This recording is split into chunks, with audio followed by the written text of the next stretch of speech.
Bonjour et bienvenue pour cette émission Ostéoporose Vite et Claire en partenariat avec le Griot. Nous sommes avec le professeur Karine Briot, rhumatologue, spécialiste d'ostéoporose à l'hôpital Cochin à Paris, pour parler de l'intérêt d'un examen qui s'appelle la densitométrie osseuse. Bonjour Karine Briot. Bonjour.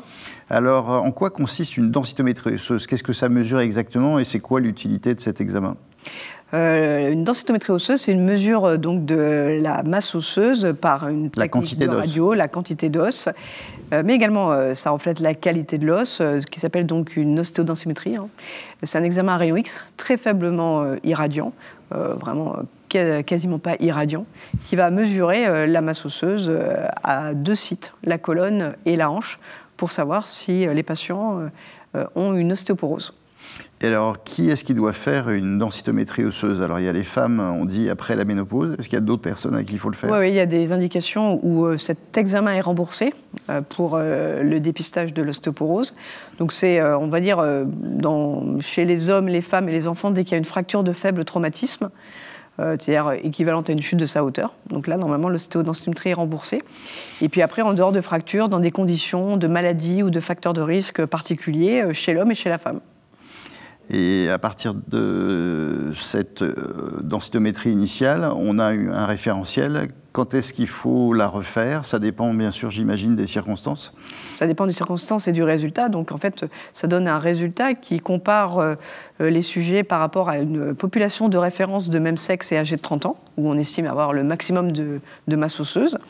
Et donc si les patients ont de l'ostéoporose, c'est-à-dire un T-score inférieur à moins 2,5, donc c'est une ostéoporose densitométrique, donc souvent, en fonction des facteurs de risque, peut-être qu'il y aura besoin d'un médicament spécifique, mais en tout cas d'un suivi. Et en général, le suivi est recommandé tous les 2 à 3 ans. S'il n'y a pas d'ostéoporose, le suivi peut être beaucoup plus espacé, c'est-à-dire à 3 à 5 ans, parce qu'on estime que la vitesse de perte osseuse, il faut attendre quand même un certain nombre d'années pour arriver à une ostéoporose. Et en cas de maladie qui est responsable d'une perte osseuse, est-ce que ça peut être plus fréquent ? Si c'est par exemple une maladie inflammatoire ou de la cortisone qui va potentiellement fragiliser les os, là le délai peut être raccourci, donc à 18 à 24 mois. En tout cas, on ne fait jamais des ostéodensitométries à moins d'1 an d'intervalle, en tout cas pas d'ostéodensitométrie tous les 6 mois. 1 an, c'est limite parce que parfois l'intérêt, la variation ne sera pas suffisante pour pouvoir l'interpréter. Donc ce qui est bien, c'est quand même d'avoir un délai au moins de 2 ans.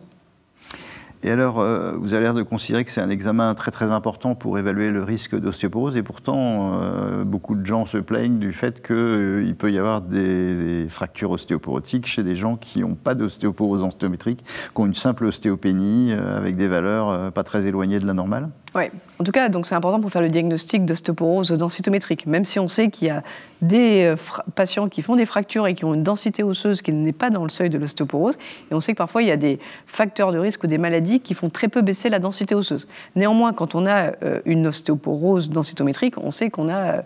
donc c'est important pour le diagnostic. Et après, c'est extrêmement important aussi pour le suivi.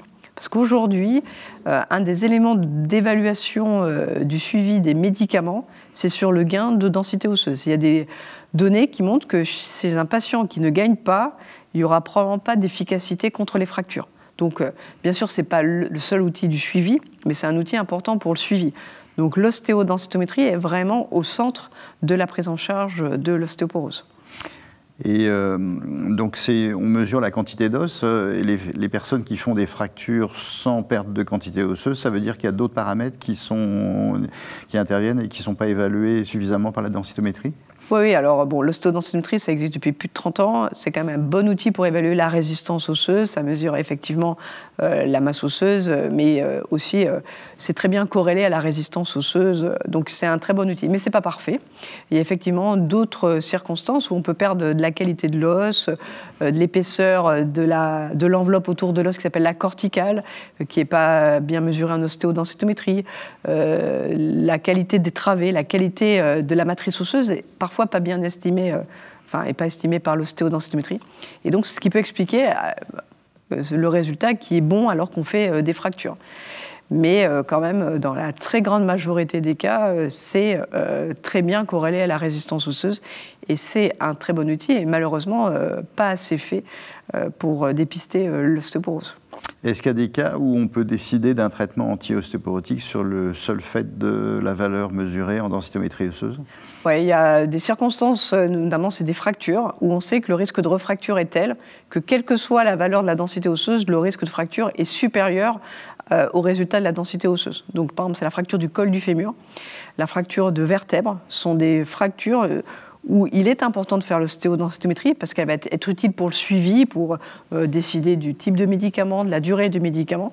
Mais le médecin, il va décider d'introduire le médicament, quel que soit le résultat. Et est-ce qu'on peut dire que toute femme ménopausée devrait avoir au moins une densitométrie, histoire de savoir où est-ce qu'elle se situe dans le niveau de risque? Alors, ménopausée, c'est peut-être un peu jeune, parce que l'idée, c'est qu'il faut quand même améliorer le dépistage de l'ostéoporose et probablement élargir un peu le remboursement.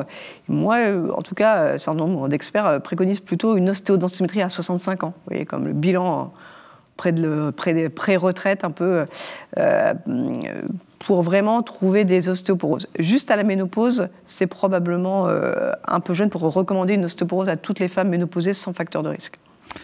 Alors, on arrive au terme de ce petit programme. Quel est votre message donc, sur la densitométrie osseuse pour les patients, mais voire pour les médecins à travers les patients? Alors, le message pour les patients, c'est que c'est important quand on a fait une fracture et c'est important pour pouvoir interpréter l'ostéodensitométrie de bien refaire l'ostéodensitométrie au même endroit, dans le même centre, avec le même appareil, parce que pour interpréter le suivi, c'est primordial. Et l'autre message pour le patient, c'est quand on a fait une fracture, quand on a des facteurs de risque, d'insister auprès de son médecin pour avoir l'examen. Merci Karine Briot. Je vous rappelle que vous trouverez toutes les informations nécessaires et complémentaires sur le site du Griot et je vous dis à très bientôt.